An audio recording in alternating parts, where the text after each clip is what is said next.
We're going to call the meeting of the Boothbay Selectmen to order. First up is the Pledge of Allegiance. I pledge allegiance to the flag of the United States of America and to the republic for which it stands, one nation, under God, indivisible, with liberty and justice for all.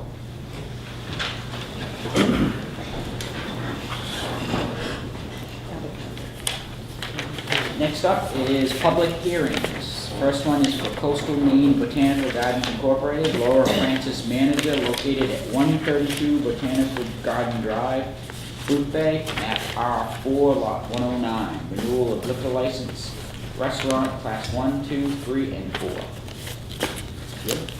I think I gave you all my copies. Hmm? If you don't mind, repeat it, that's one person.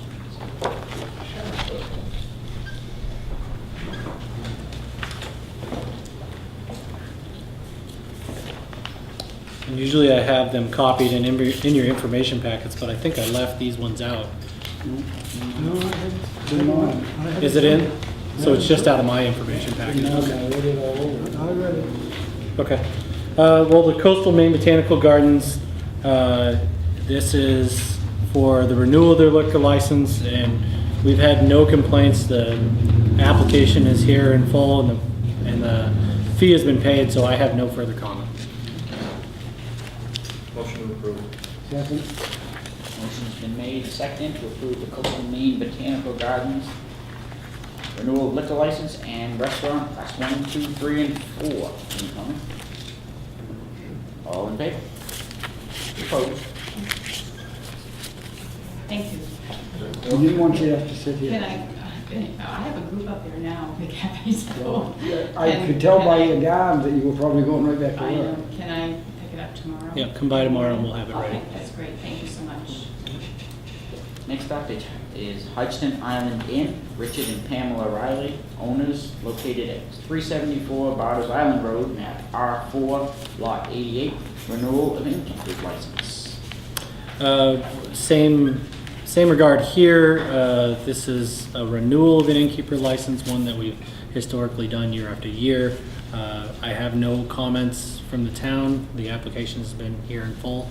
We did a little bit of a blunder. We didn't send notification to them, so they're a little bit late, but that's the town's fault and not theirs. So I recommend approval. Motion to approve. Second. Any comment?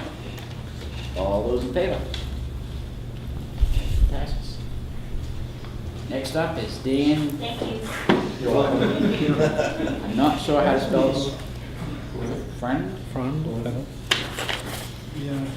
Map R4, lot 42, located at 15 Edwards Lane, Sawyers Island, Boothbay, Maine, to construct a 154-foot by 6-foot pier with a new seasonal 36-foot by 3-foot runway and two 10-foot by 16-foot floats on the Sheepscot River.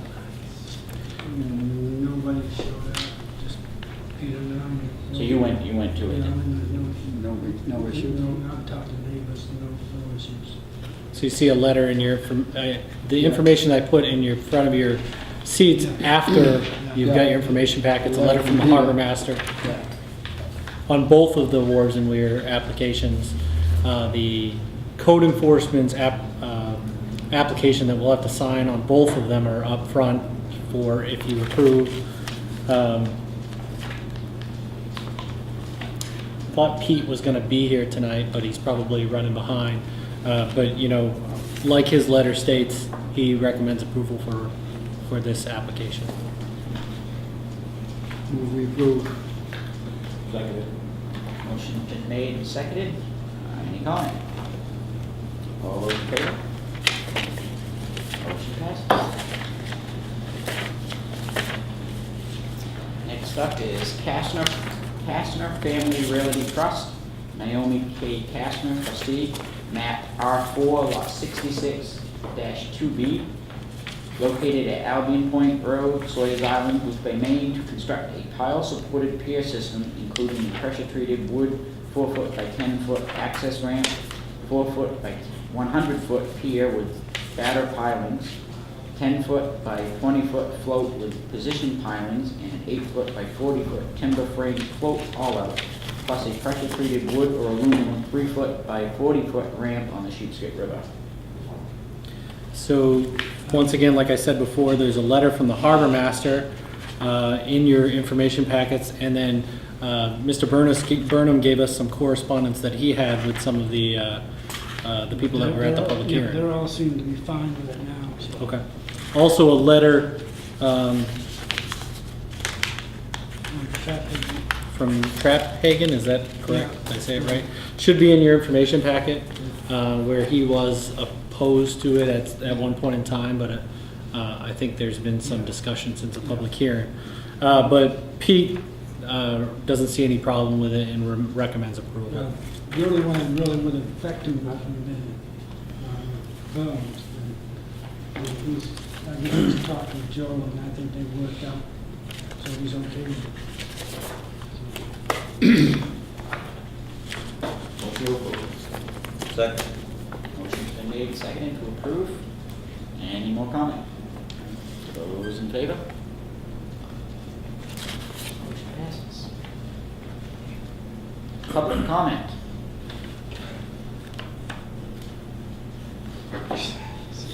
That makes it easy. Nice. Next up is approve the minutes of the previous meeting on 6/12/2013. And better make a correction. Yeah. Jerry, how could you? You said Douglas Cunningham. Whoa. I got it. Oh, okay. I got the correction. I thought Douglas was adopted by the Cunningham family, so my mistake. Not a chance in the world. See, there's never a meeting without the word Cunningham in there. It didn't seem right not to, He wasn't even there. Yeah, it just but didn't seem right not to have a, what she's saying is, I mean, Chuck's always here, and it just wasn't right not to have a Cunningham. No, I admit that I wasn't here for that meeting, and I did miss you guys, but I did have a nice meeting with Angus King that day. Oh, Good. So, Now, I approve we accept the minutes. I made a motion to accept, to approve the minutes. Yeah, With that With- correction. with the correction. Correction. Motion's been made and seconded to approve the minutes with that one correction. All those in favor? who made the second? I did. Votes 4-0, Chuck abstained. I did watch it on TV. I wasn't there either, I didn't vote. Oh, okay, 3-0, I'm sorry, I thought I saw your hand. No, I didn't watch it on Okay. TV. I could have, then I could have approved the minutes. Right. Next up is reports. Jim? So for the St. Andrews Task Force, we had scheduled a final report and the resolution to be brought to the selectmen for last meeting, and then we decided that it would be best if Chuck was here for that, since he chaired that effort. So I think in your information packets, there should be that final resolution, which is, it's not like it's a secret, we've all seen it up until this point. Chuck, any final comments on the St. Andrews Task Force? No, the transition has happened from the task force to the Boothbay Region Health and Wellness Foundation. I'm just wondering if you guys had any questions as to how it wrapped up. I'm curious about the direction that they're going to go in, but I'm sure they've got all kinds of alternatives. I read on. Yes, we do. There are a number of things that are being looked at. I read on the website, on the Boothbay Register's website, that they're going to have an annual meeting, I think, in August, I think it Yes. was. And they're gonna roll out some sort of plan or something at that point? There should be some information given out at that meeting as to the future goals of the foundation. At that meeting is the annual election of the board of directors. I'm serving on the pro tem board of directors right now. They asked me, and I said that I would. You happened to see me coming in Monday night here, and we were having a board meeting then. We do have another meeting coming up this month. It's in 2 weeks on a Tuesday. I think that's the 23rd. Is that the next to last Tuesday? Yes. Tuesday. Yeah. And they're planning for it here at the office. Have they corresponded with you? It's probably scheduled. I don't Okay. have my schedule in front of me. Yeah, and that'd be at 7 p.m.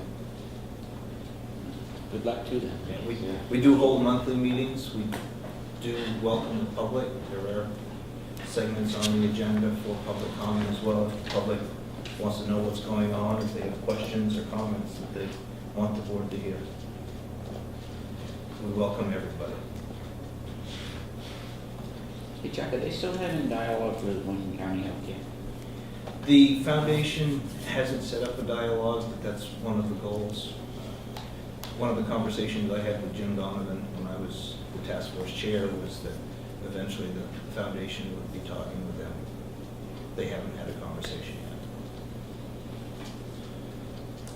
One little tidbit of information, it's interesting to, on the Morning Sentinel's website, last Saturday, Sunday, they had a good article about hospitals losing money and the huge CEO pay, and then they had a link that you could go and look at the top officials of each organization and what they made. Yeah.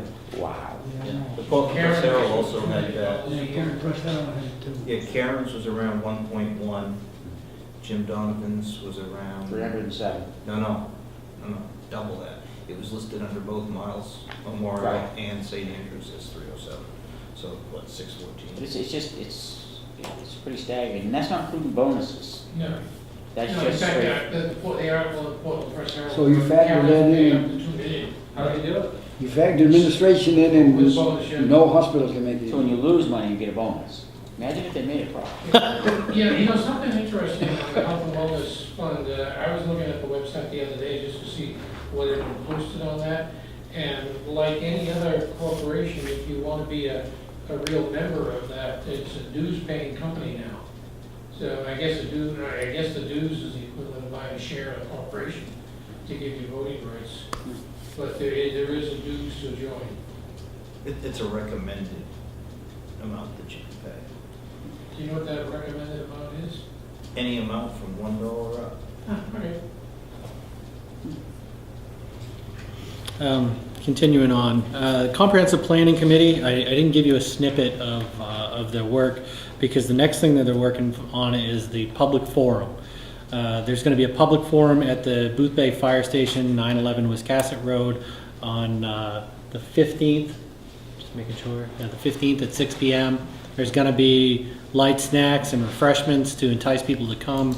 And essentially, everybody has an invitation to be there. Comprehensive planning, it seems like a large topic, but I think if you show up, you'll find out that the consultant that's been working with the Comprehensive Planning Committee has put together some small group exercises that will be a little bit of fun, and you also get to weigh in on some of the larger topics in town.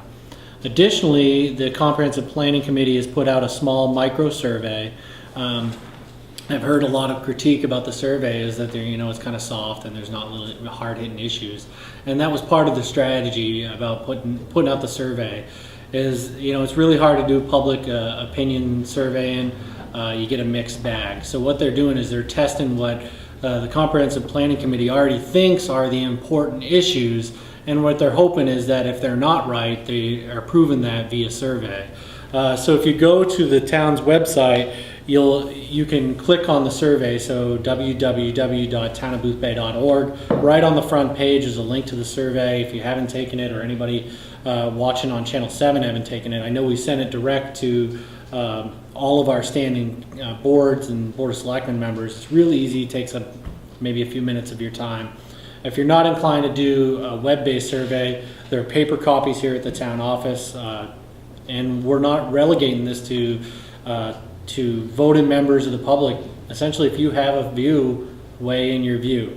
So what they're going to get, and we're using SurveyMonkey, which is pretty simple, and I don't know if you guys can see it from there, but it already calculates out all of the data for us. And on the night of the public forum, we're going to use that data to show people what we got for results.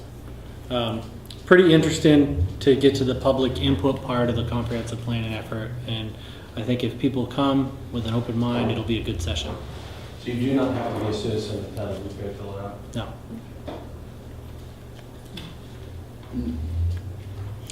No. Any questions on the Comprehensive Planning Committee efforts? The Back Narrows culvert update. I don't know if you remember, and I put this really brief email in your information packets.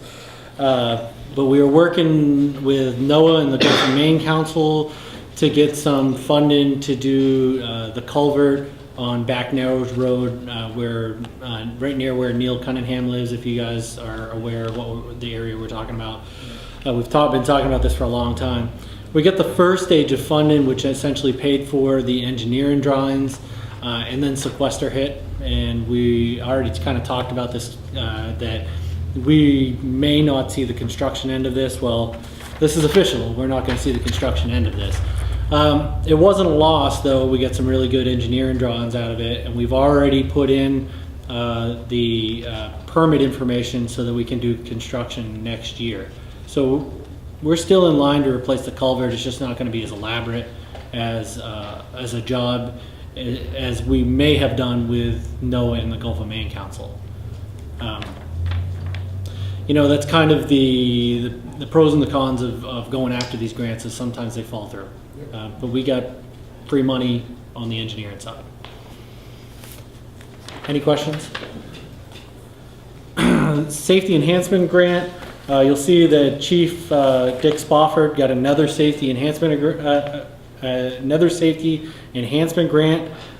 This time for $1780. So this is the second year in a row that Chief Spofford has gotten a safety enhancement grant. Essentially what he's going to use this money for is to pay for the Firefighter 1 and the Firefighter 2 training session that they had previously this year. So essentially we were going to pay for this, we were going to pay for the services that were rendered with this money anyway, but we're going to get that back in the form of a grant. So kudos to the fire department. It's not the only grant they've gotten this year, and there's no cap on these safety enhancement grants. They can go back every single year as long as there's safety needs and we can put together good grant applications.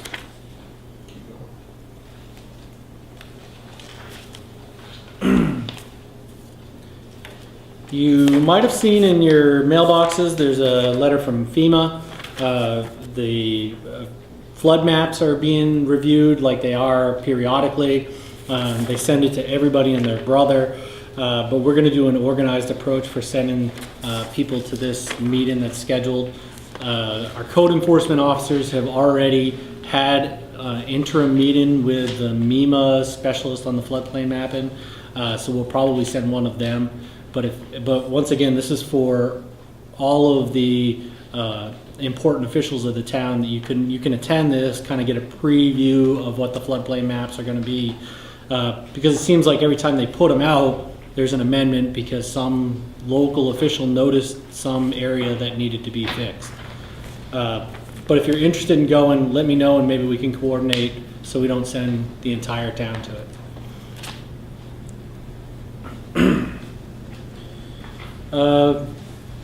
We didn't have a department head meeting because we were doing the committing taxes today, but essentially I'll go over all the things that we would have gone over in our department head meeting. And the first one is we launched our website about a year and a half ago, but we just added in the business office tab, and I know it's going to be really hard for you guys to see over there, and especially hard for Channel 7 to see, but we've added in all the major services that the business office does, like vehicle registration renewal. If you're coming in for a vehicle registration renewal, what do I need? Click on that button, it tells you what you need.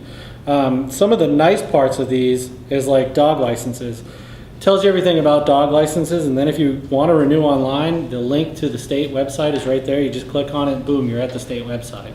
So what we're hoping is this tab on the website allows people a little better access to information, maybe cuts down on some of the phone calls in the office to get the general information out there. And our newest employee, Heidi Fuller, put together all the information. So it's something we've been trying to put together for about a year. It said site under construction for that year. And a credit to Heidi for putting it together, and our web designer, Phil, for the final touches. Any questions on the website? Take a look at it. I think you'll find that our website is a lot more user-friendly than it was 3 years ago. Is it a big deal to make it adapt to mobile device? I've already checked it out on my iPhone. I mean, it's not necessarily mobile compatible, but it works. I mean, Okay. Well, yeah, I knew it would work, but some of them won't fit for you and all that. yeah, this one doesn't do automatic fit in, Some but people are getting rid of it. but it's pretty close. I mean, Yeah.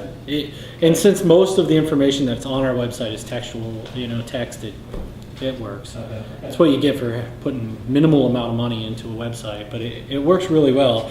And if people haven't gone to our website, the other pages that are there, our homepage, just a little bit about Boothbay government. Obviously, I'm going to click on it, it's going to do nothing, right?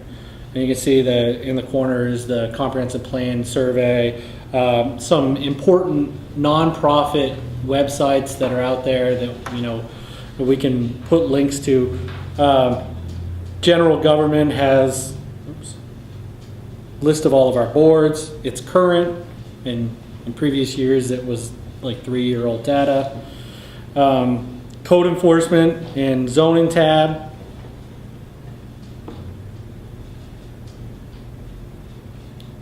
It's really hard to do it upside down. Has building applications, plumbing applications. Has our watershed overlay, our shoreline zoning maps, just data dumps, things that you don't really want to go to the town office to ask for that information. Assessing has our old tax maps, but they're there. And the online assessor's database, if you want to look up and see what your property value is, you can do that without coming into the town office. Agendas and minutes, which is about a month behind, because it usually takes us about a month to take draft minutes and make them into approved minutes. Planning board's usually further behind just because they meet less frequently. But Board of Selectmen and Planning Board are all on there. And then the contact feature is currently updated.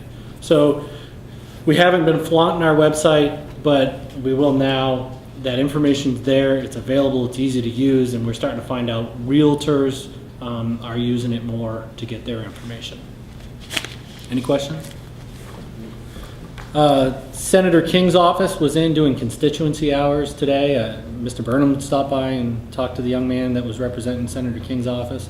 That's a relationship we'd like to exploit to its fullest in the future. We mentioned to Senator King's aide that our space is your space anytime you want it. There really is they don't get in the way, and it gives our residents a real good access to the senator's office. Tax bills will be out this week. They might be in mailboxes on Friday, depends on how fast I get to them after we're done this meeting. Like we discussed at our previous meeting, we are fully on board with credit cards now. So if you want to come in and you didn't bring cash on you and you're willing to take on the convenience fee, you can pay by credit card for any fee that the town of Boothbay offers. At the end of the month, that same program that we use for credit card payment will launch a web tax bill payment. It's a little bit cumbersome in the fact that you need to know what your account number is and you need to know what your tax payment is, because it won't be able to pull that up. But we're going to put the commitment book and tax bills on the website.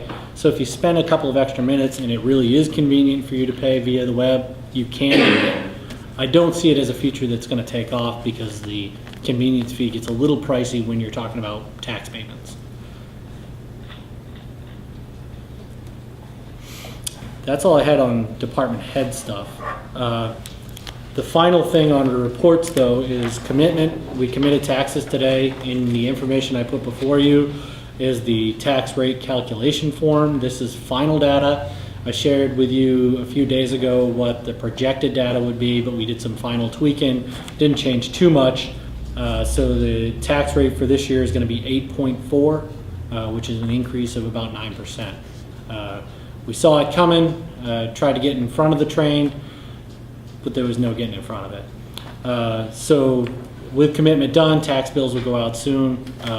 And, I'm sure the first thing people will do when they get their tax bills is ask you guys about it. So, How much money did we lose from the state in the costs? yeah, hard to put by looking at this, it's really hard to put a number on it, but, you know, you look at state municipal revenue sharing, which is item 12 on this form, 55,000. It wasn't too many years ago where we were taking in about 140,000. And if the state lived up to the letter of the law, yeah, it would probably be close to $200,000 in revenue sharing. So now we're down to 55,000. That's just us. The school took a major hit as well, correct? Yeah, but the way school calculations fit into this, you don't factor in their revenue. So when the school figures out what the bill is, then that's what we plug into the tax calculation. So when you're reading the tax calculation, and I know everybody's tendency is to go to their tax bill and say, oh, this much percent of my taxes goes to the school, and this goes to the county, and this goes to the town. That, remember, the ambulance service issue, that's town. It's not separate. You know, revenue sharing, that's town. Even though, you know, we never really see it, it's a pass-through. It's town. So your town percentage goes up, but the overall operating budget of the town went down. So it takes a little bit of an education campaign to get people to understand. Refuge districts in that too, right? Refuge district In is town. Yeah. You know, it's a special district, but there's no category for it, so it falls under town as a town service. The only three categories you can put on the tax bill is school, town, and county. But if you calculate it out, the town is like 12% of your tax bill. Any questions on the tax commitment? That's all I have. Any more questions? No. Old business, Cross River property. Based on our discussion at the last meeting, I've amended the RFP draft, and I tried to figure out where to put that in there so it had a prominent place. So if you look into the categories that the selectmen will consider, which is indented in the middle of the page, A through I put under A, you know, sale, lease, or public-private partnership proposals, because I think that's the first thing that you want to do when you're trying to figure out this proposal fits in this pile and this proposal fits in that pile. You would obviously use different criteria for looking at them if they're a public-private partnership or a lease or a sale. They wouldn't be judged equally. Does that meet what you guys were looking for based on that last meeting? The only thing I would ask, after our last meeting, would it make sense just to change bid to proposal and just have everything say each proposal must, each proposal this, rather than each bid tax acquired property bid, have it be tax acquired property proposals? Sure. I mean, you just tweak that, it'll make things much more pleasurable, I guess would be the word. I'll tell you, I appreciate that, because I was going to bring that up, because a bid is not a proposal. And I know before I went on vacation, I fired off an email to you guys.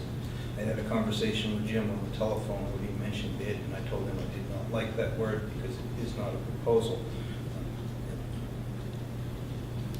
Well, I voted against putting this out at all because the people had their say 10 years ago. I'd be much more amicable to proposal than bid, since they are two different words and have two separate meanings. Yeah, rather than use the term request for bid, there's another term that's used in industry when you're just seeking information about what you want to do, and that might be a request for information. But a request for information doesn't obligate you to take anything. When you look at a bid, there's sort of a quasi-obligation to consider, not necessarily accept, but to consider all the bids. Looking for information as to what you do might be a better direction to go with, because that way you're not obligated to anything and you can throw everything out without regard to what's there. So that might be a better term. But we're not obligated. You're not obligated anyway, but it's a softer way of asking for it. I don't know. Personally, I think proposal captures it myself, but that's just me. Even It though I am, makes me happy. even though I am on the minority proposal, it makes much more sense. But bid is just wrong. Sure. So you'll make the changes to that, and anybody else see any problem with it? The one thing I'd tell you to look at is look at the timeline, because that's where I wasn't sure the intention of the board.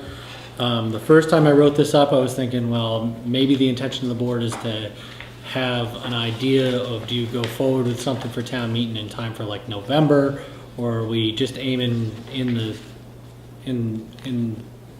nowhere, you know, like we just really want to come up with information and we'll figure out where we go with that afterwards. I don't think town meeting is a legitimate, I mean, by the time you get them, go over them, and then, for lack of a better term, argue amongst ourselves what we think is the best, if there is even one at all. I think you would be rushing it if you tried to get it for November. Honestly, I'm the minority, everybody knows it, but it was decided 10 years ago at a regular town meeting. To hold it at a special town meeting would be wrong.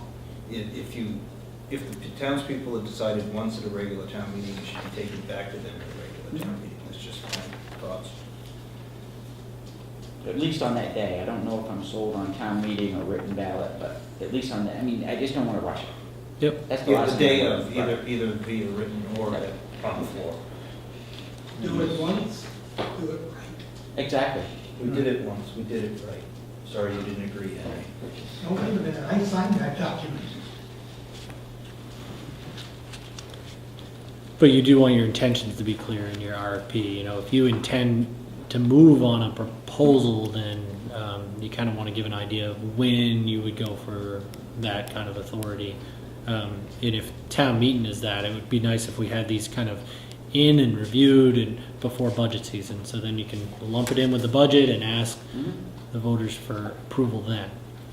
So that's not hard. I just didn't know what to write in for I dates. mean, that's, No, I'm with you. I think the sooner the better. Yeah, right. So, I think it gives us plenty of time to digest it. If we go with the November deadline, that gives you what, 6 months to digest what you got for proposals, if any. Right. I don't see that, I mean, once we get the document written up the way we want it, then it just goes out. And where exactly does this go? Where do the proposals go? As we've written this up, this is all going to come to you and on the date that we decide in the RFP. Does it go in the Register, the Portland Press Herald? I think Right. that's what it means. Yeah, I think we're going to want. Well, I guess I'd bounce that back to you guys. My idea would be to get as much of a net out there as possible. But so I would probably do the Portland Press and the Boothbay Register. I might even put it on the MMA side. I don't know. I don't know if that gets any. I'd have to look into that one. Portland Press is very expensive. That's what scares me, whereas the Register has that Wiscasset, Boothbay, and Lincoln County package. I think it's, and maybe even, do they go with the Times Record? I don't remember. I know they have like a multi-package deal. Where they get, and the one night Ryan's not here. But Well, you just want to think about what your audience is. Don't think about your price. Think about what your audience. Do you want to attract people that may put in a proposal that are from outside of the region? If so, go to the Press, Portland Press. Go to the Bangor Daily. If you want to keep it as local as possible, go with the Boothbay Press, Register. I'd rather keep it local. Why wouldn't you put a small ad with a web address and just have it go to a page dedicated to it, so you're not paying for a big, huge, trying to say it all in a big, huge ad? You gotta have enough so that somebody can see it. Yep. That way, a cheaper way. Just so I can understand this, that's a C1 up there? That's the C1 district. C1. So you're gonna get out of proposals on what somebody would do if they bought the property, Or lease the property. or lease the property. Okay, what they would do with the property. Right. Well, why wouldn't anything that's allowed in C1 be, I mean, can you restrict that? What do you mean? They can by deed. You know, essentially the town owns it, so the So if selectmen I'm could- selling my 20 acres in Boothbay, which is, I don't even know what it's owned, but, then I can put in the deed what can be done with that property? I mean, I can spot zone my property? You can restrict You anything. by can deed. restrict. You can- Because really what you're doing Put is restrictions. spot zoning, isn't it? I guess I'm confused by your question. If it's allowed in C1 and these guys took it, we all take it to town meeting, and town meeting decides that they want to go with the proposal, where did the idea of not allowing Well, something what if in it's, C1? you get one proposal, well, I guess you decide not to sell it, if you didn't like the idea, I guess. Whatever they propose has to be in Has to be compliance allowed in with the C1. zoning Right. laws. Yeah, we're not, I don't think anybody's proposing that anything's outside of our already Okay. existing. I think what we're zoning. looking for is to try to find out, gauge interest. Right. Whether it be, who knows? You know, I mean, I wouldn't even dare to venture a guess. Well- Whether it be sell it, whether it be lease it, I don't know, Frank. Yeah, so you're kicking tires. Yeah, exactly. You know, I You may mean, decide to hang on to it. my opinion of the whole thing is, yes, the townspeople, was it 10, 11 years ago, I forget what it was, 2002? I think it was. The townspeople voted to retain. The BCA was gonna put trails and stuff in there Yeah. afterwards. I guess that wasn't part of the deal, but anyways. But times change, you know, and nothing, I just hate to see a piece of property, 18, 19 acres sitting there.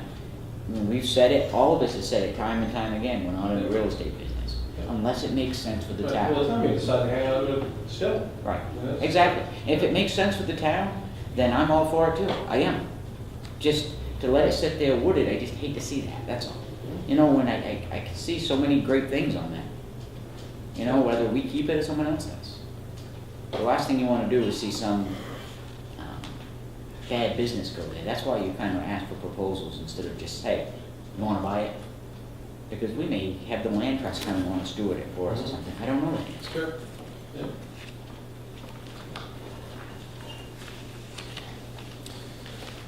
So, So I'll work on the dates a little bit while we change all the bid language to proposal language. But you know, it's your document, and I wasn't trying to bulldoze in writing it. I just, you throw something out there in a draft and see where it goes.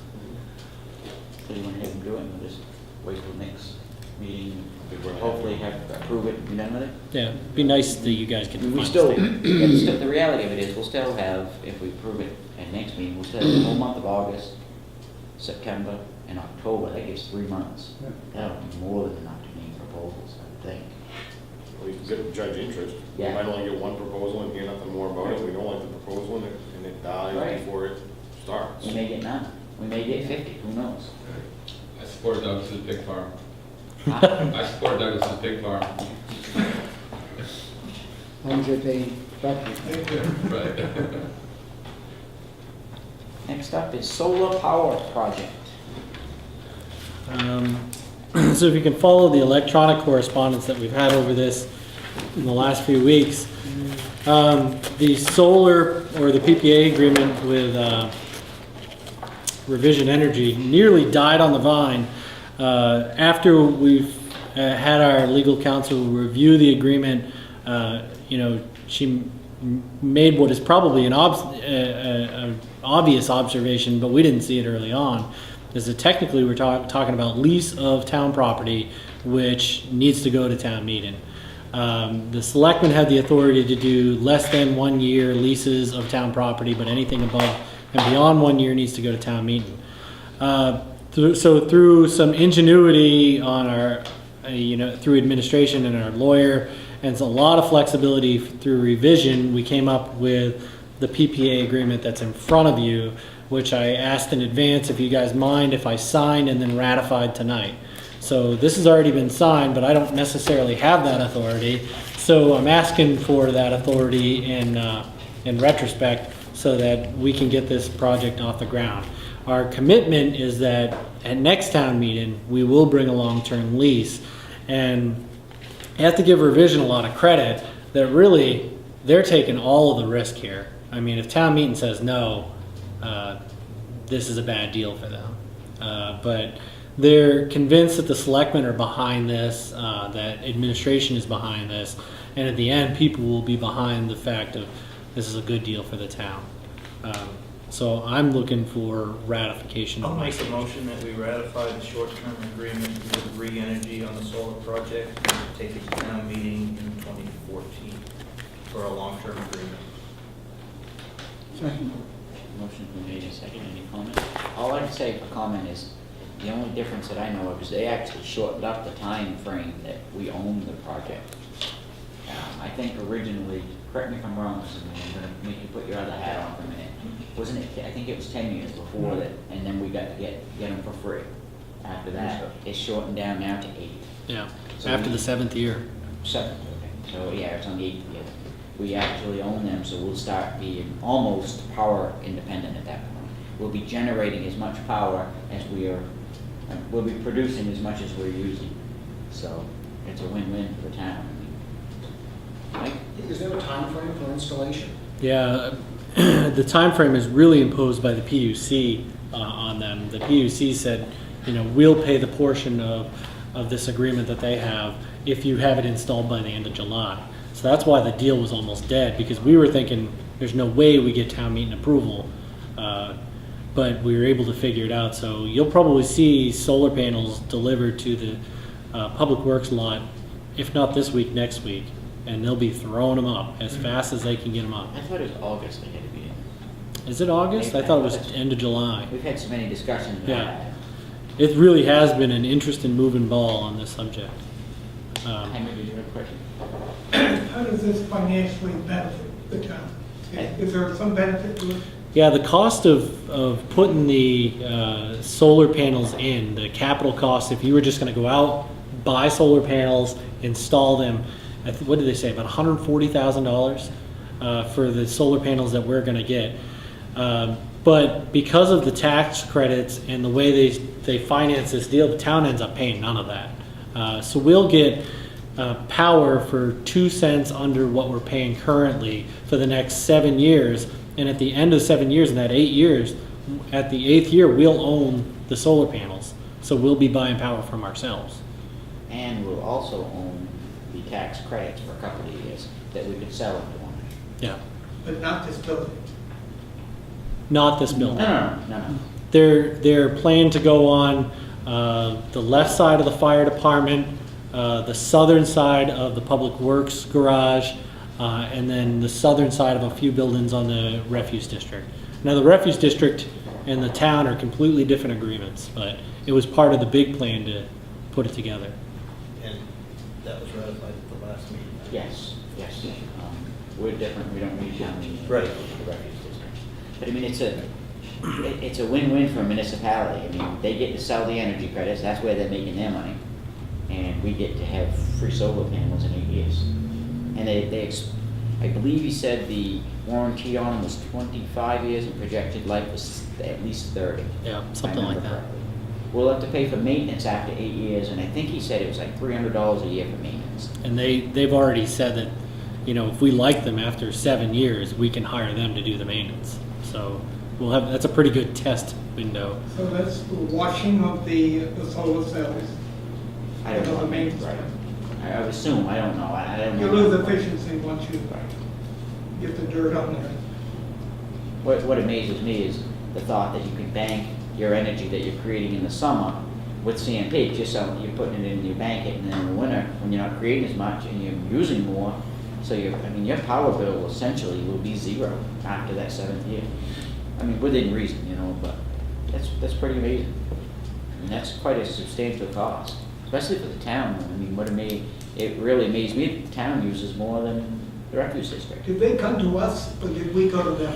They came to us. Well, I don't know. That's a mixed bag. I went to Grid Solar wearing the chamber hat when we heard about it, and then quickly thereafter they came to the town with a proposal.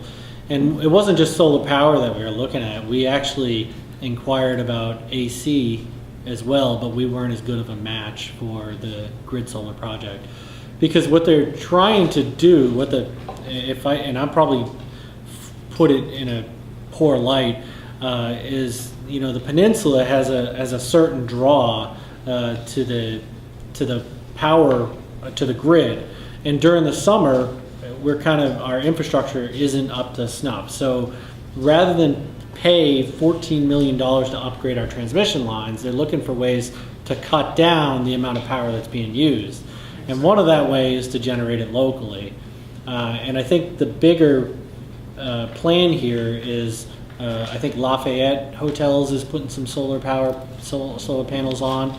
So the town's kind of a small portion of this big plan, but we benefit probably the most because we're able to get the solar panels for free because the tax credits are no use to the town in the first few years. So they're able to sell those and make up their portion. I think if you went to Lafayette Hotels, you'd find out they had to actually front some money to do this. Any more discussion? Browns did it too. Browns did it too. And Flag should just install theirs, we just finished installing them a week ago. They're online right now. It's pretty neat. I mean, there is something trendy about solar power right now. So, Someone second. did you get the motion in second? We got to the discussion part. I second. So, is there any more discussion? Yeah, I have a question. Do we know if the panels are US made or Chinese made? Do you have any idea? I don't know. I could find out though. Yeah. I don't think it matters, other than the fact that it's always good to buy American. All those in favor? You're off the hook, Jim. Thank you. Town-owned properties. I don't want to spend a lot of time on this because the entire inventory of town-owned properties, I'm not prepared to talk about now. We've been squashed with some major items lately. But the one that we were working on over on Doug's Way on Sawyer's Island, we did a little bit of research and mark it down on your calendars now. Doug's right. The town doesn't own this property. If you do the deed research, the town has no interest in this. Yet it's been off of the tax rolls for quite a few years. But 1892. it's a negligible amount of value, so we didn't worry about it in this year's commitment.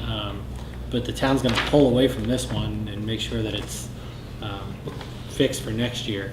And essentially, the people that were interested in the property now have to negotiate with the true owner of it, which we have nothing to do with it. I've already messaged them, so they know. Probably easier to negotiate than the town. So. So who does them? Sawyer's Island? No. Tony Bradley. Went back to Malcolm. Malcolm owned the property. Lewis's owned the property. Malcolm bought the property to Lewis's. Okay. And then Bradley bought it from Malcolm. So. But when you're looking at a deed reference, it's a century old. I can see how that happens. So this town-owned property C is nothing we have to worry with. No, I really just wanted to update you guys that it's no longer a I just precedent wanted to item. make Douglas feel good for a change. Douglas was right. Look at how glow, he's happy about that.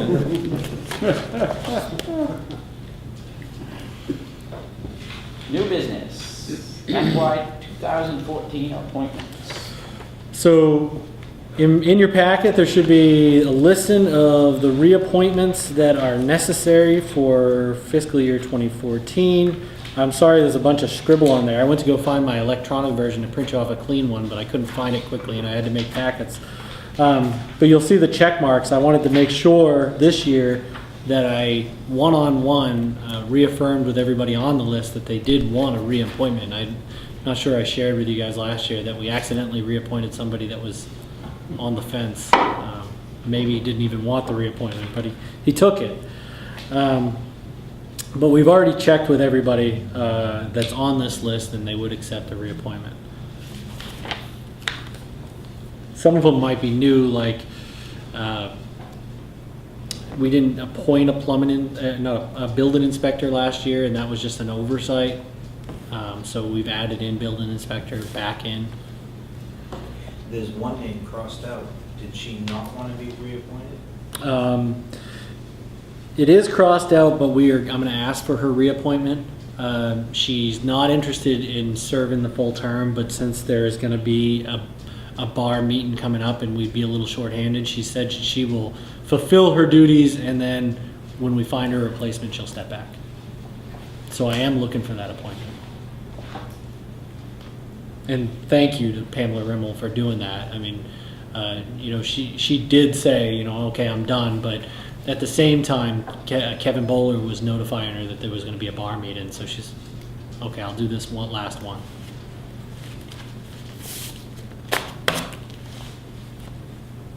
Any questions?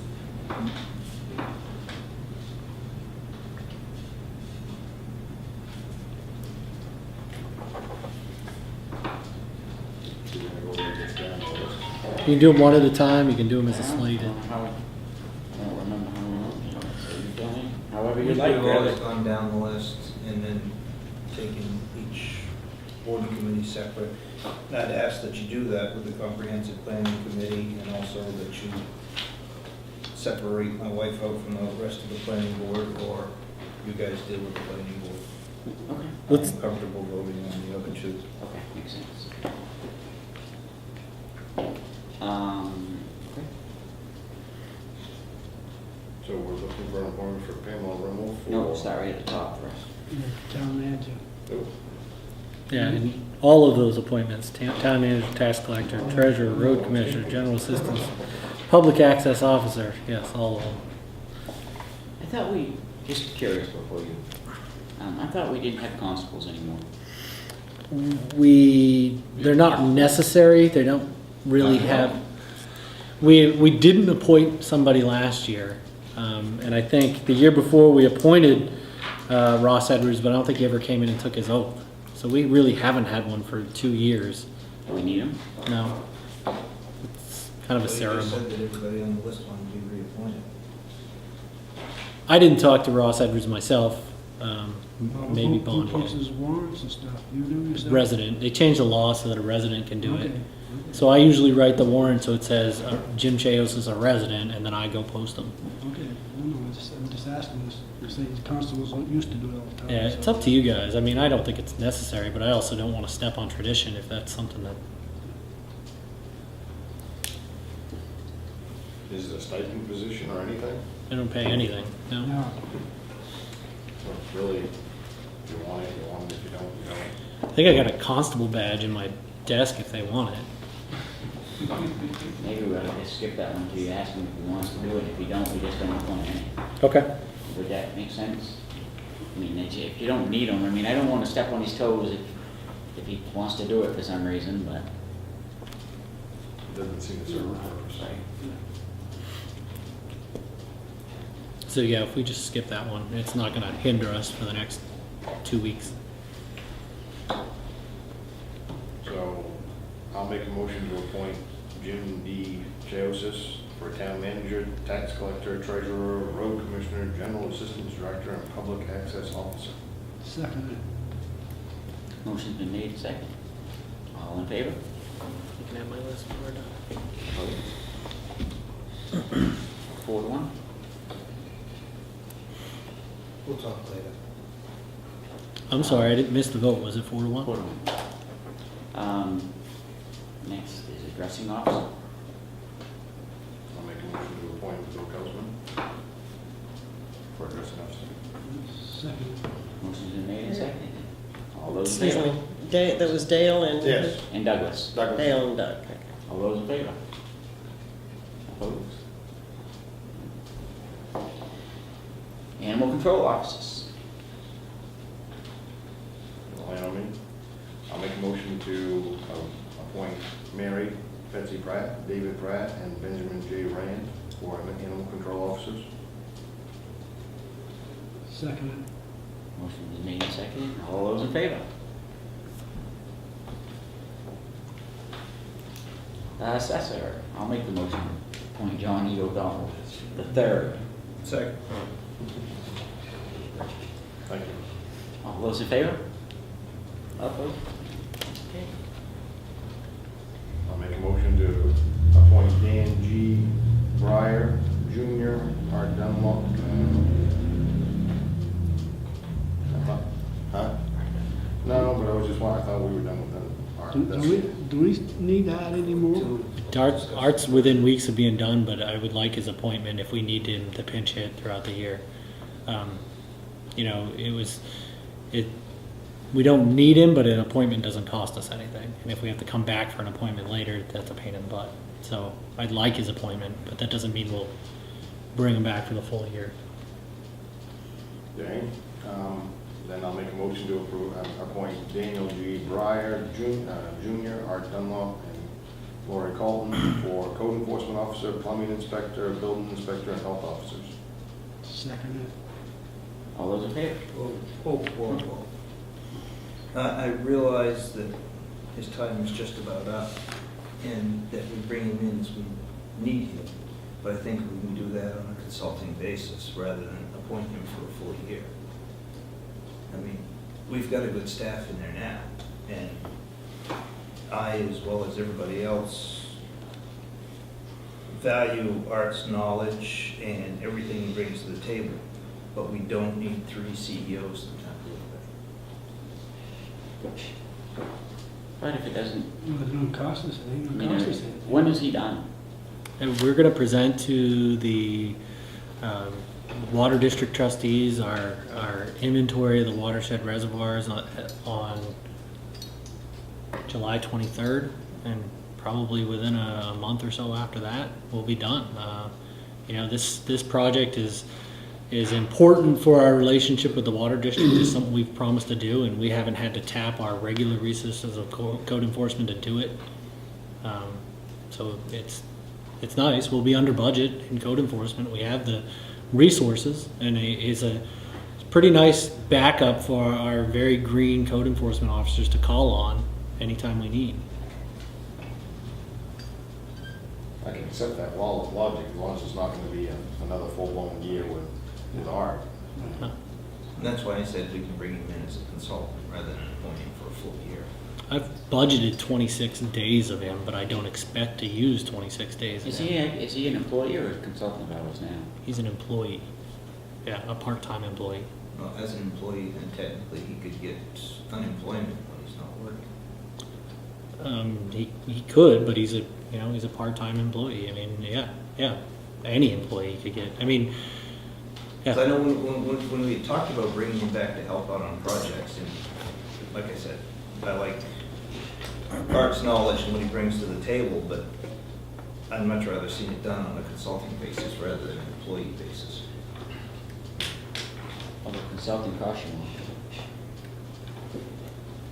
Really, because then you gotta pay travel as a rule. You know what I mean? I mean, when we were using it for consulting before, I was paying $126. Yeah, we're paying quite a bit. Well, we had him coming through a different firm too. Right.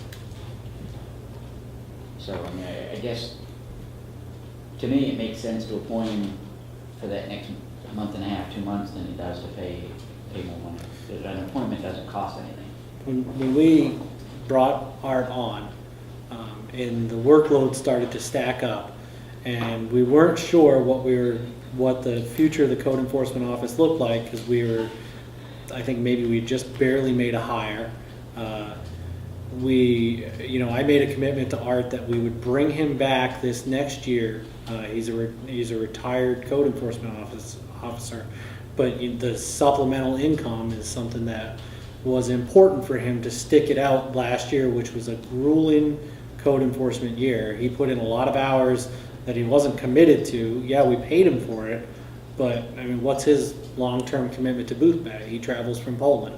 So he lived up to his portion. I intend to live up to our portion.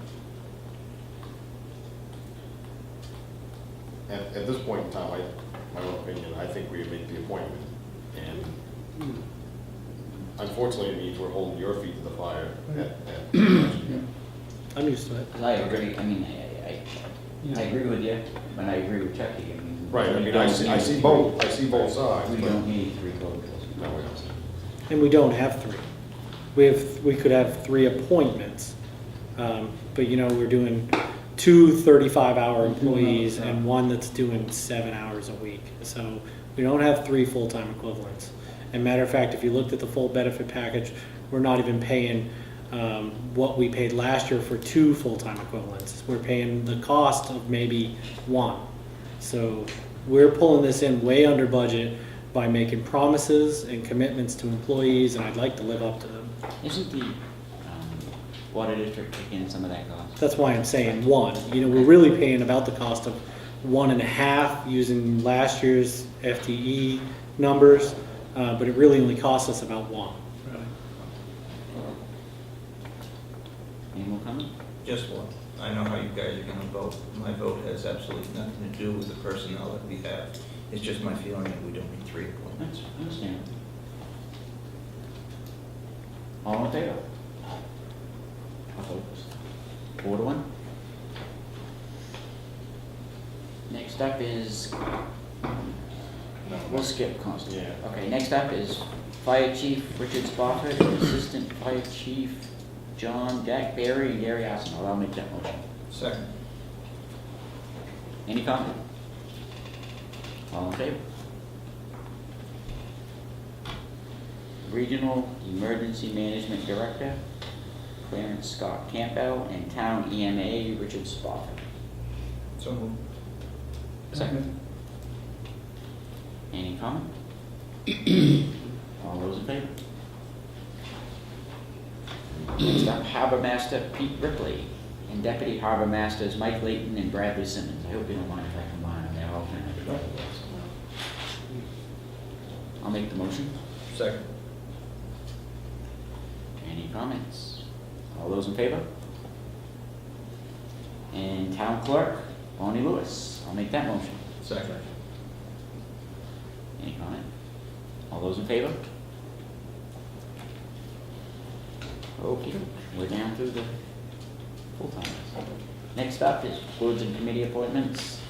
You said you do want that Pamela Rimmel Yes.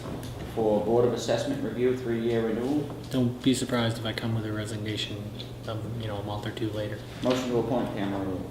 Second. Any comment? I'd just say that knowing what Pam's plans are, that we start advertising now for Yes, good idea. vacancy. All those in favor? Next up is the Boothbay Region Refuse Disposal District, Kirk Brewer, and I will abstain. Thank you. So moved. Motion's been made and seconded. All those in favor? Can you tell me again Who made those- seconded? who did those two motions? Motion?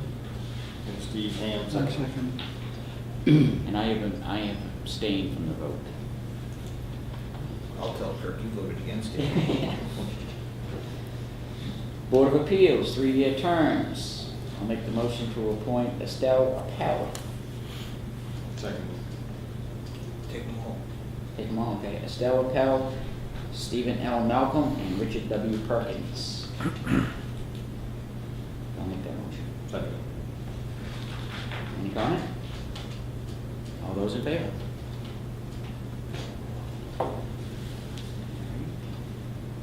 Comprehensive Plan Committee. I will make the motion to appoint Nicholas Barth, Christopher R. Higgins, Brian C. Blethyn, Charles R. Cunningham, David A. Dudley, Charles E. Fuller, P. Andrew Hamlet, Richard E. Palmer, Nell L. Tharp, Nathaniel Wing, Jonathan E. Zigra, Joe Pelillo, okay, Joe P. Can't even say it right. and John Bertolette. So moved. I'm abstaining from this one. Oh, yeah, right. Well, I made the motion, he seconded, Steve Ham seconded. All those in favor? Chuck abstained. Do these separate. What's that? Do these separate. Oh, right, we have to. You can take them in 2 groups if you want to. Planning Board, 3-year renewals. I will make the motion to appoint Nancy Lowell Cunningham to the Planning Board for 3 years. Second. Any discussion? All those in favor? 2, opposed? Wow. 2-2. With Chuck abstaining. Motion dies. Okay. Next is Michael S. Panda. I'll make the motion to appoint.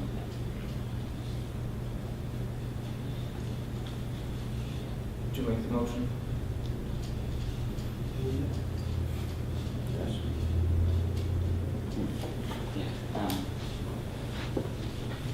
3-year renewal, Michael Panda. Is that a motion? You want to table? Yeah, you make a motion. I don't know. I just say Michael Panda, yeah. I'll make a motion, get it on the table, yes. You're gonna do Mike Pander and Yeah. Gene Fuller together? No, You want to do them separate? separate, Huh? separate. You wanna do them separate? Okay. I'll make the motion. Okay. Motion's been made. Second. Do you have a second? Who seconded it? Okay. Any discussion? All those in favor? Opposed? I'm gonna say no for now, only because I want discussion afterwards. Jeannie Fuller. Motion. So moved. Second. Any discussion? All those in favor? Okay, Industrial Park Planning Committee. Michael R. Elkins, Stephen C. Lewis, Francis A. McBreedy, Alex Rio, and Michael E. Tomaselli. Assuming you can't make this motion. No. I'll make this motion. Second. Motion's been made and seconded. Any discussion? All those in favor? Opposed? Now, did you really mean to vote? Whoops, sorry, I didn't know. I did not. Was that an abstaining vote? Yes, I abstain. The mosquito. Port Committee. 3-year renewals. Lee W. Court, which is Rusty Court Jr., Barry J. Gibson, and Winslow H. Russell Jr. I'll make the motion to appoint all of them to the Port Committee. Second. Any comment? All those in favor? Administrative Code Review. John Bertolette, Peggy A. Prowess, Ronald Grimm, Thomas Taverner, and Henry C. Rowe. Is that a motion? It's a Second. motion. Second. Any comment? Well, we have discussion. The intention of putting that committee back together was to get a lot of work done this year, and we didn't because of the comprehensive planning efforts and all the other things that we've had our irons in the stove on. But I'd like to get them working on some things this year. So I really envision this committee getting to work.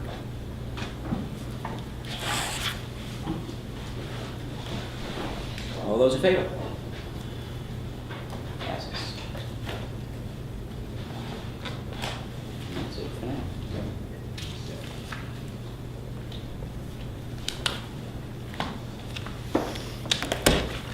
Okay, next up, McCad General Assembly appointment.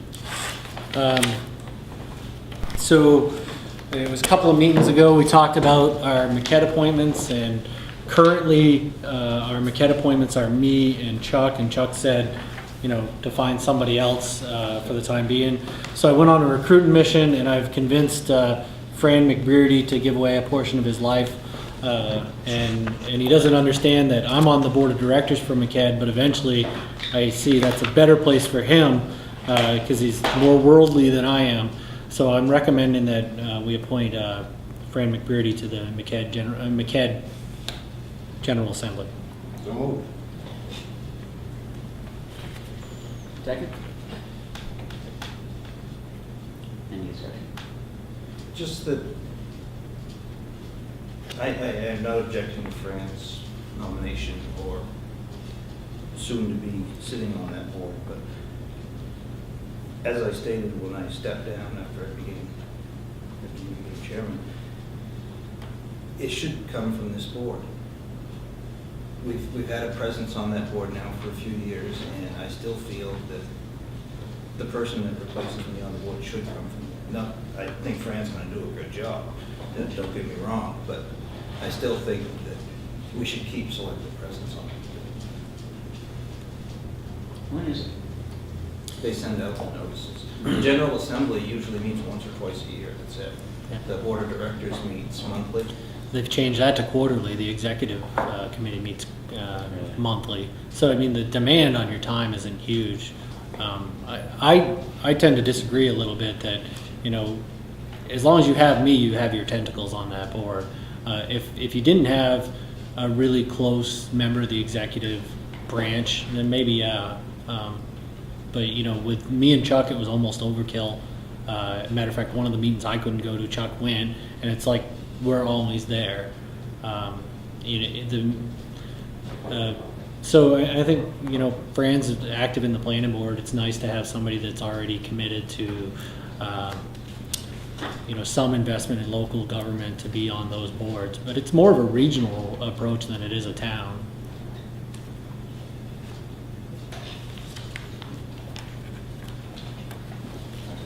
Just name out my motion, so. What was your motion? You made a motion? Good point, Frank. Yes, he did, and I said, I guess you're on the executive board, correct? I'm on the board of directors. I'm not on the executive board. And this is for General Assembly, Yeah. which does what? General Assembly really fills membership out. So they're voted members at the annual meeting, invited to go to any of the board of directors meetings, but they wouldn't necessarily have a vote.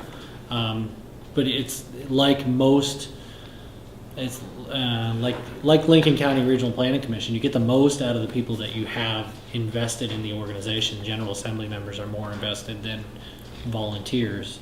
And usually the General Assembly members become board of directors, become executive members, end up running the whole thing. And you know, I can easily see Fran's a joiner. He'll be knee deep in no time. So.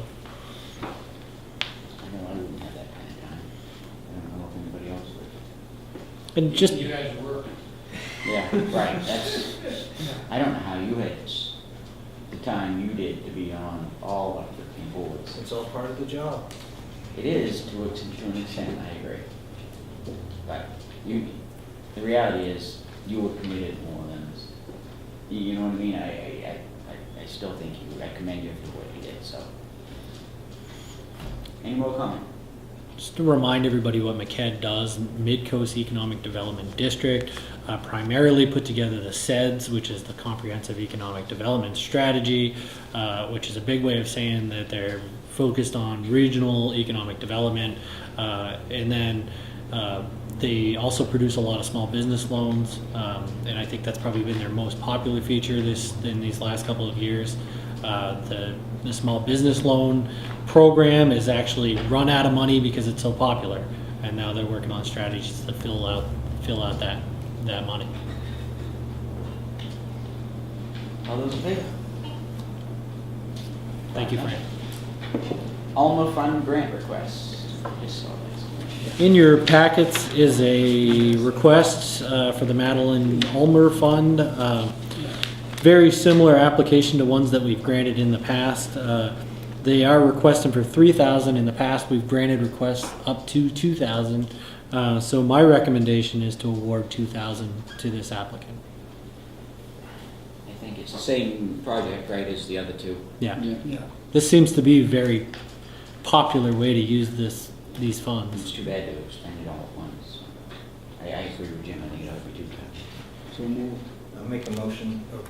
You can make a motion for the 2,000? 2,000, yeah. I'll second it. I'm glad to see it being used. Well, discussion, sorry, but it's nice to see kids being able to use it and further in their education. I think it's great. Any more discussion? All those in favor?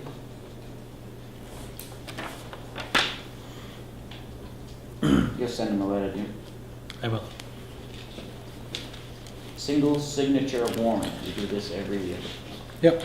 So I think I've updated the warrant so that it reflects this year. This warrant gives permission for us to accept one signature on payroll and and state fee warrants so that we can get those out in a hurry. If we had to wait for selectmen meetings, the state would start barking on up our tree, and so would employees. So this has been a good method, a good legal method for allowing us to cut those checks early. I'll make a motion. Doug made a motion to approve the single signature warrant. Second? Any discussion? All those in favor? Carryover balances? Because of the state of our undesignated fund, we anticipated not carrying over any balances, but the idea was to expend the capital improvement funds into a CD at the end of the year. But based on the real level of our checking account balance and our undesignated funds, like I discussed before, the town is going to scrape into the end of the fiscal year and start into the next one, and we can't get our tax billing done soon enough to get our cash flow back in a healthy range. So I didn't do that in the holistic picture of the town. But those capital improvement funds that we have relegated for future years won't carry over unless you make a motion to carry over the balance of the capital improvement fund. And we haven't actually calculated what the ending balance is, so I'd be requesting a motion to carry over remaining amounts in the capital improvement fund. And to expend any of it, we'd have to still come back to the selectmen and go through that. It's kind of our savings plan for trucks and equipment. So moved. Second. Let's get that motion. Carry over remaining balances in capital improvement fund. Yes, ma'am. Sounds good. Any discussion? I'm thinking. Aye. All those in favor? Fee schedule. I'll have to admit guilt on this is that I got it to you at the 11th hour, so if we don't do anything on fees tonight, so be it. We did a lot of work on fees last year. So I've given you the full fee schedule for the town of Boothbay as adopted last year. And then if I can find it in my pile of junk, Dan, our code enforcement officer, has done a comparison of like towns on their fees. And what we were trying to do was show how comparable we are to other towns. And the irony is that we did so much work to them last year that we actually are comparable to a lot of other towns now. But if you'd done that comparison last year, we wouldn't have been. Last year, actually, Art put together, if I remember correctly, several other towns' fees. Oh yeah. We had asked for that Yep. last year. Wasn't it Art that did that? I think it was. It was Art. So I remember looking at different towns and we had that compared to. Well, it's really unfair to go to you guys and say, adopt a fee schedule without any idea of what other places are doing for fees.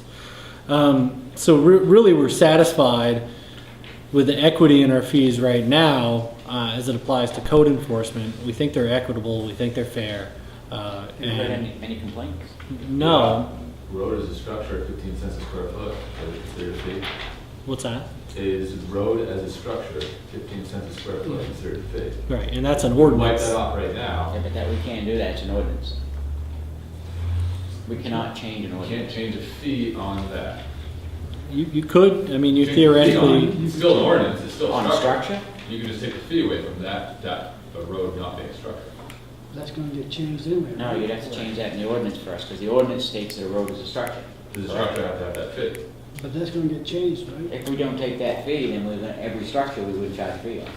You can't delineate I one don't from the think other. so, I think that would be, No, that's the whole point, is that the structure is the problem. The term structure is the issue. Term structure has a fee associated with it, you can't make a structure, you can't make a list of structures. There is a proposed ordinance change. Yeah, right, yeah. I believe in November, the road will no longer be considered structure. Right. So I think we're gonna remedy the problem, I just don't think this is the application to remedy it. Okay, just wondering if I we mean, can am take I care wrong of when that. I say you can't split hairs and say you will charge for this structure, but not this structure, you know what I mean? If it's defined as a structure, you have to charge it as a structure. That's what I'm asking. Well, Well, there is, if the road is defined as a structure, you have to charge for a road, which is. well, then there is a complaint about it, but you can't Right. fix it, right? The one that I do want to bring your attention to, page 3, the single-day liquor license. The reason why we came up with that structure was because the selectmen felt like single-day liquor licenses were being abused. Probably at that time they may have been, but it's no longer an issue. So I've committed to the botanical gardens that I will bring it to your attention again, and we'll look at this fee. And I'll, at this point in time, maybe not last year or 2 years ago, but at this point in time, I'll agree with them. Our commitment to a single-day liquor license is minutes. It doesn't take us very long to review them. So the fee does not need to be as large as it is. Well, we didn't give them a single-day liquor license tonight, we gave them a liquor license. Right, but they use their liquor license to do, mobile places to do single-day liquor licenses on their campus. Because their liquor license only represents the area that they've defined in the permit. The purpose, or the reasoning that we gave last year for having it structured the way it was to encourage liquor licenses rather than one-day licenses. Yeah, right. And they've got one. They have a liquor license now. But- These must be for weddings and stuff that they do outside in the flower gardens and stuff. Right, so if they're gonna do an event with like an outside bar in one of the gardens, they have to come get a single day liquor license. Why, if they've got a liquor license? Because the liquor license only applies to the place that they have put in their permit. And if they were to permit the entire campus, it's cost prohibitive. And I don't know everything about that liquor license process, but the intent was to get them to get a liquor license, which they have. So the majority of their events are covered under that liquor license, but they still come in and get a half a dozen a year. And Single day. And I don't think $20 is asking for much, personally. If you're gonna have a wedding at the Botanical Gardens, so the least of your concerns is a $20 liquor license. That's, I'm sorry, but that's fact. Yeah, they charge quite a bit for weddings. So, I mean, and I'm not just picking on them. Any way you go to have it, I mean, if you're gonna have it catered outside, I think the last thing on your mind is $20 to get the license. I think that's my opinion. I'm with you. I've met my commitment, I brought it up. I don't think $20 is out. I would just. You guys want to approve the fee schedule, or do you want to wait and have Not what they charge for a drink. have this sinking? Be That's okay, we'll do it next meeting. be advised, if you don't do anything, your fees carry, so you're not, We're gonna table it to the next meeting. okay. Vote on it. I don't think you have to table. Um, Next up is public comment. Can I, Oh. one last thing? While we're on the topic of fees, for liquor licenses, we're just going through the code, we're trying to find out ways that we can reduce costs for businesses. And liquor license applications, after 5 years of no comments, they can apply, or they can ask to not have a public hearing. If a liquor license application doesn't have a public hearing, they don't have to pay that extra $50 for public notice, and gives us lots of flexibility in approving those liquor licenses in the future. So what I wanted to propose to the selectmen, that is, as we do liquor licenses this year and for the next 12 months, we review them at the end and decide if we need to have them come back for a public hearing on the next subsequent application. And essentially, if there's a complaint against them in that calendar year, you can always say, okay, well, we rescinded that, you gotta come back for your public hearing. So they would just be essentially a regular agenda item Yes. instead of a public hearing. Saves them $50, saves us a little bit of admin time. It's not maybe $50 isn't enough to break the bank on a business, but, every bit helps. So I'm just looking for solutions, and if you guys don't like it, that's fine. It's just an idea. Well, I'm comfortable with that as long as the agendas still come out ahead of time so people can look at them. Yep. I mean, it cuts down on the advertising too, right? Advertising. Because you have to do it 14 days before we have our meeting. Yeah. So, I mean, and then you can slide people in, you know, I mean, what happens with businesses, the last thing on their mind when they're setting up shop for summer is, do I have my liquor license, do I have my innkeeper's license? They're more worried about the real money makers, even though these are their money makers in the long run.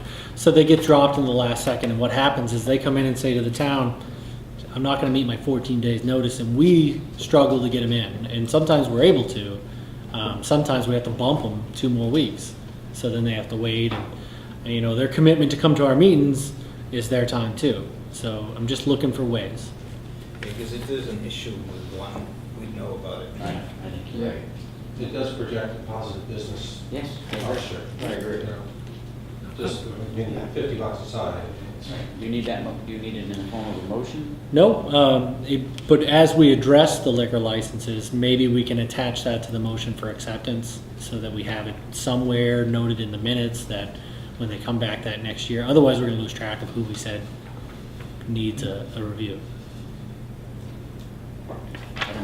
Honestly, I don't recall any liquor license since I've been on this board where we've had an issue.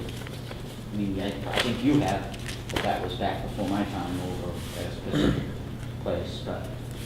There's only been 2 that I can recall in my lifetime. And they probably aren't in existence, either one of them. No. So, I mean, the one I'm sure is the one I'm talking about, but then there's another one that I don't know about, so. And you have every right to walk into that selectmen's meeting and say, "Oop, tabled for 2 weeks, we'll have a public hearing and do this later." But that's in those rare instances where you might need it. Yeah. It's a great idea. Really. Public comment. Oh, I have 2 more things. I wrote them in. Sorry, you did write it in. I did write them in. You talked to us before the meeting. I'm running on 4 hours of sleep and I No, we approved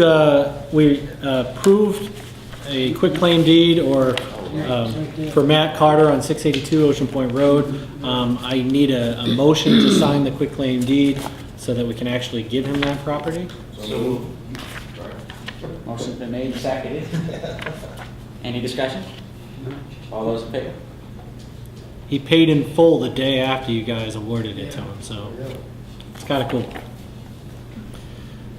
Last item, and probably a big one, so if it takes a while to make a decision, we can table it and come back, but you'll see I gave you some information from our paver last year, Harry Crooker.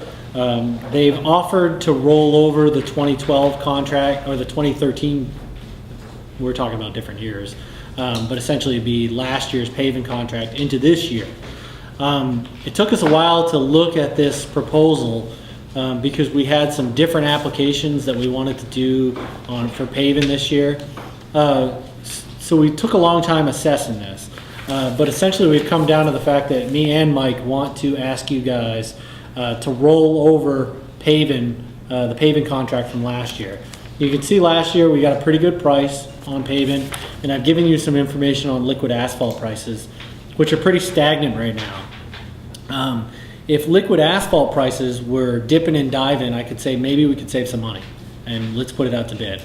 But since they're not, I think this is a good deal, and I'm requesting that the board award our fiscal year 2014 paving to Crooker, and then we'll have a contract for you guys to review.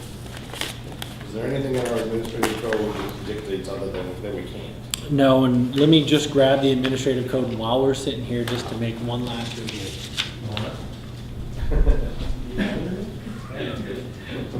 My green book. It's your little Bible. And trust fund capital.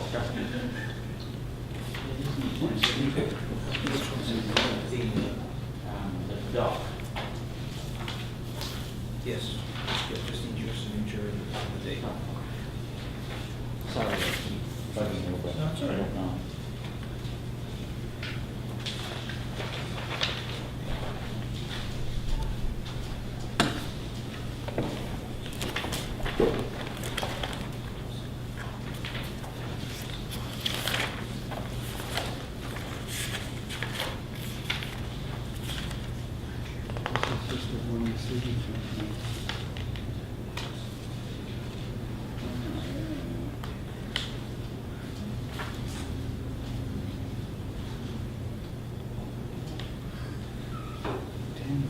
So the only section of the admin code, and I kind of alluded to this before the meeting, that actually refers to this, 4.5.6 competitive bidding. Competitive bids shall be required for all purchases in excess of the dollar amount set annually by the Board of Selectmen as the purchase limit for department heads under this ordinance. So it doesn't say what that limit is, so that's why we just go to the selectmen and ask before we ever go to a competitive bid. So we've never set a limit for department heads without going out to bid? No, but we're pretty cautious about that, is where we do any major purchases. We usually come to the selectmen on what we think is the best purchasing method before we ever do it. So it's never been an issue either. I mean, I personally don't have anything wrong with, I mean, I don't see anything necessarily wrong with doing this. It's a good price, it's a fair price. I just want to make sure we're doing things legally by the book. I don't want to find out we do something in an open meeting and then find out we're totally messed up. All the discretion in formal bidding processes are left to the town manager and the selectmen. So essentially, if you make a decision here, it's not like you've gone outside of the realm of the admin code. I'd just hate to say yes and find out we could have got it cheaper. Well, that is the pro and the con here, is could you go out to a bid and could you get it cheaper? And I'll tell you, the possibility is there, but I can tell you that right now, we like the contractor we used this last year. We like the material they have, we like the equipment they use, we like how they work with the town. And if they came in with a relatively competitive bid to even the lowest bidder, we'd consider them just based on past performance. Crooker's done a good job for us.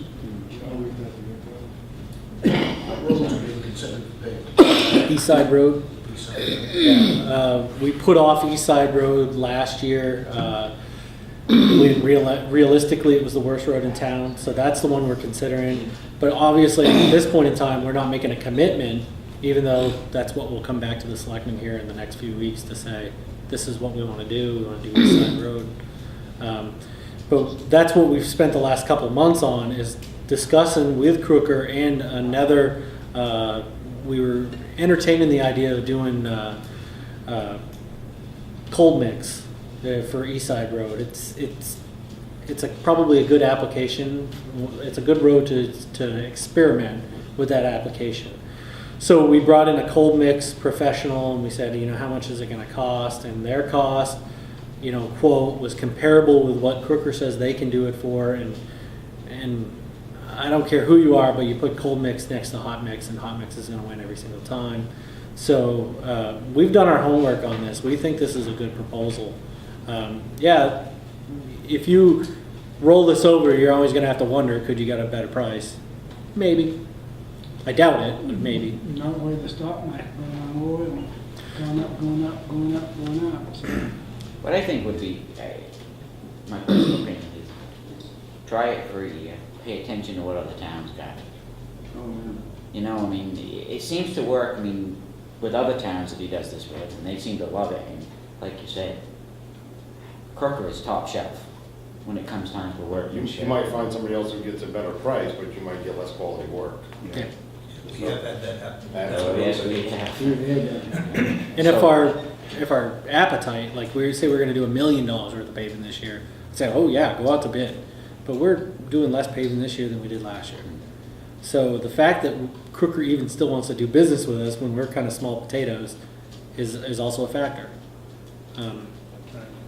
If you went out to bid, they might say, we're not even interested in the bid because it's kind of small. All of a sudden, in 2 months from now, that we find out that Boothbay Harbor or Wiscasset or something went out to bid and got it for $10 a ton cheaper, which I'm sure it wouldn't be, then we know, well, geez, we're not going to do that again. Yeah. We do know what we're going to get for workmanship with these folks. right. And when he tells you he's going to be there, he's going to be there. And he's going to be out of the town in a week. We beat the state price last year. We beat Boothbay Harbor's price last year. So the price we have is a good price. prices generally don't go down, let alone stay the same, so. With the price of oil being over $100 a barrel. Yeah. The biggest factor is liquid asphalt. You know, and I've showed you in those graphs, liquid asphalt is settled out. If liquid asphalt prices had dipped, my recommendation would be go out to bid. But they haven't. Do you ever look at teaming up with Boothbay Harbor to see? We offered last year. We had an open invite to Boothbay Harbor and the school, the water district, the sewer district, and nobody was doing paving on a scale that we were, except for Boothbay Harbor, Yeah. and they wanted to still do their own purchasing. Yeah. But you asked. Yeah, and we've already got preliminary conversations with Edgecombe. When they do their $1 million paving project, we'd like to piggyback. So, I can do that. So we asked the harbor, they said no, and we came in last. yes. All right. We also bought salt cheaper too, so. Do we want to? Also number one. I mean, I'll make a motion, we'll roll over last year's bid from AREC Crooker and Sons to this year's paving contract. Second. Any discussion? All those in favor? Unanimous. Thank you, guys. Okay, now can we have public comment? Yes, sorry. Mike? Question for Jim. Any consideration for doing some repair work in Industrial Park Road? Yeah. Bad areas? Was it last year that we did the? 2 years ago. Was it 2 years? We were able to do those patches because we were efficient in asphalt placement, and if we're efficient again this year, we're going to do it. But all the money in pavement is doing large swaths all at one time. So I can't commit, but we want to. But I really do feel like our big plan is eventually going to include the industrial park. And I hate laying asphalt and then taking it back up. My only concern is there are several areas right now that are checking out really bad on that road. And, if you get into the fall and winter months, you're not going to have much road left in some areas, so. We might be able to do some square cuts and some patches. Yeah. Yep. We know that we are never going to be able to fix all the roads. We just do the best we can with the money we have. At some point, though, we do need to make Industrial Park Road a priority, and I realize that we've got a project that we want to see happen, but it seems like every year we tell the folks up in the Industrial Park the same thing. Yeah. And But we need to do a little better than that. the industrial park property owners, hopefully, if they don't know by now, is that, my heart is in the industrial park, and I want to rip their whole road up. I want to build it into a decent road. Because honestly, if we keep patching, we're just putting Band-Aids on, sucking chest wounds. And it needs to be built to a standard that could sustain the truck that goes up and down it. It's just too bad, it's just we don't do that before we put the sewer and water under it. Yeah. I would like it all to be done at once. Oh, yeah, right. If we pave a road twice while I'm the town manager here, we screwed up. So. Henry? Digressing back to your liquor license, you mentioned about if there was no problem for 5 years, you could streamline the system. Is that bit of information known to the applicant? Probably not. Then maybe we ought to give some thought to it. Well, then I'm not trying to track. And the statute only says that they can ask, and I assume that ask goes to the selectmen, so then I don't know how you ask them in anticipation of having a selectmen's meeting. It seems like that would take a long time. I think it's just, honestly, I see it as staff, Bonnie or Jim, when they get them applications, it's a small town. You know if there's been trouble. And they would say, she may say to Jim, hey, this one doesn't need to be advertised. Save $50, save the expense. Exactly, and then when it comes before us, if say we're all sitting here and Chuck just looks at one of them and says, oh geez, I think we ought to have a hearing, then there's nothing stopping us from doing that. We're just trying to save the business $50. I'm looking at the encouragement of the applicant to make things work. To make that His facility. favor, into our favor, of course. Yes. Make With the advanced information, that might be an incentive to do, him to do that.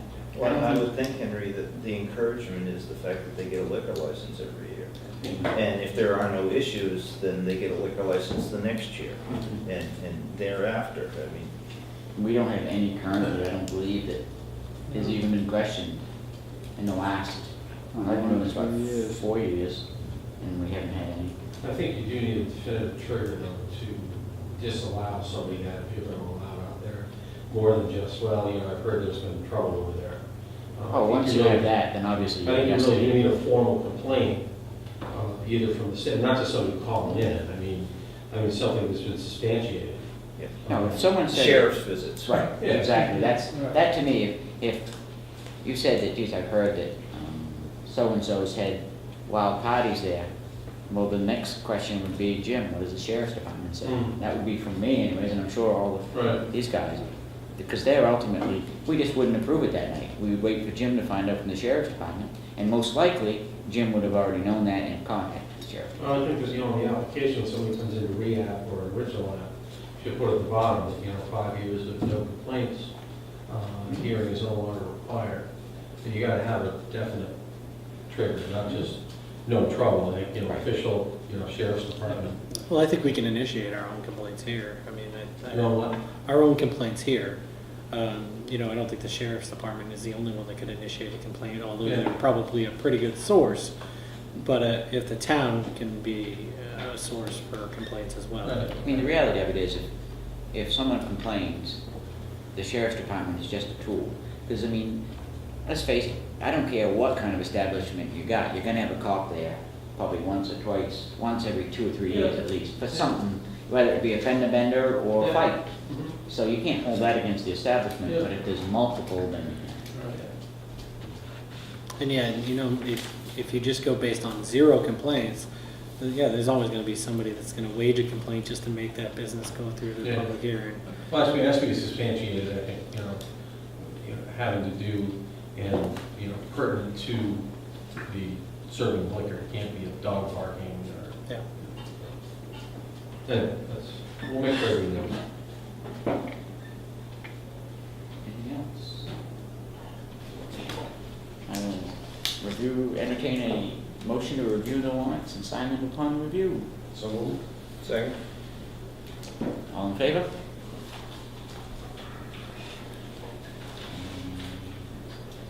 Executives, I'll entertain a motion to go into executive session pursuant to 1 MRSA 4056A personnel and not to return to Regular session. regular session.